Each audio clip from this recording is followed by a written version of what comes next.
Hey everyone! Today we're going on a deep dive into our upcoming Helljumpers experience for Halo Infinite.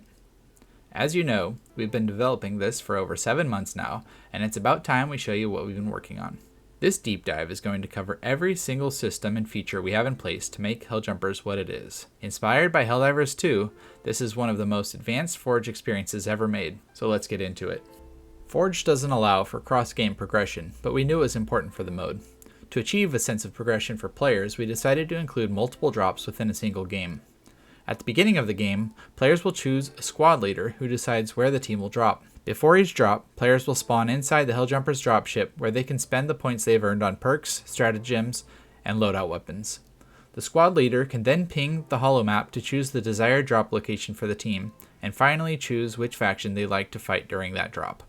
The stratagems will be extremely important as the players move into the later drops. Each player can carry one offensive and one support stratagem, each activated in a different way. Offensive stratagems are designed to deal large amounts of damage to the enemies, making them useful for clearing out objectives and landing zones for extraction. Support stratagems, on the other hand, can be used to help out teammates throughout the game or set traps to deny movement along certain paths. But be careful, because while stratagems are useful to you, they can also deal damage to you and your teammates. The perks were taken straight from Survive the Undead and tuned for the Helljumpers experience. They include 4 tiers of health upgrades, damage upgrades, and speed upgrades, allowing players to build their Helljumper in many different ways. Players can also purchase a variety of loadout weapons. While enemy weapons can be picked up from the warzone, players will always respawn with whatever weapons they purchase on the dropship. To give players even more control over how they play, we implemented a faction system. The factions are the Covenant, primarily consisting of elites, grunts, and hunters, and the Banish, made up mostly of brutes, jackals, and skimmers. These factions offer widely different experiences across all drops.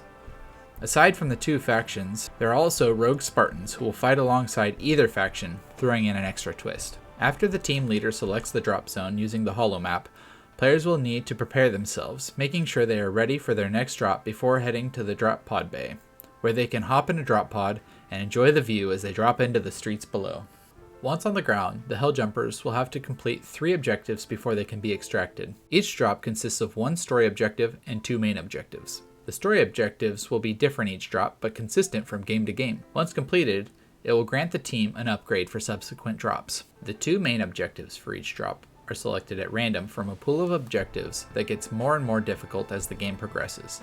This means every game will play out differently, ensuring the mode has unlimited replayability. In addition to the increasing difficulty for objectives, the mix of enemies on the map will change throughout the game.